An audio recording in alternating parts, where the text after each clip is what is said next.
Rupture is in the crust of a planetary mass object, such as Earth, that allows not lava. Volcanoes. Volcanoes act as gases to escape from a magma chamber below a surface.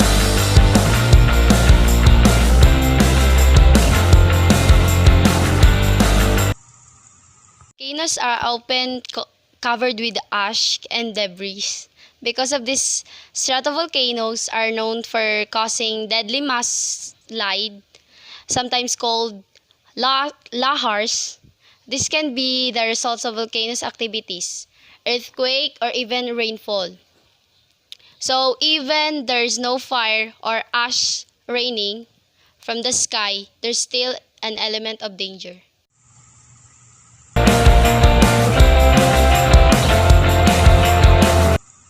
I guess the main good effect that volcanoes have on the environment is to provide nutrients to the surrounding soil.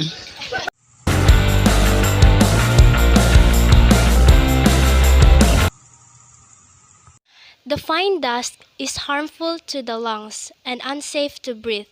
Volcanic ash and dust may cover and destroy automobiles, houses, even the entire villages.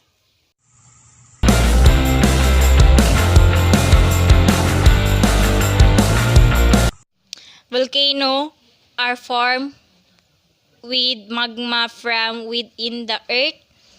After mantle work, it weighs to the surface. At the surface, it erupts to form lava flow and ash deposit.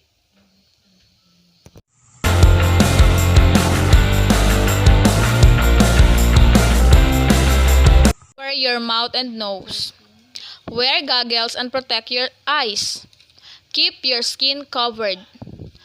Clear roof of ash.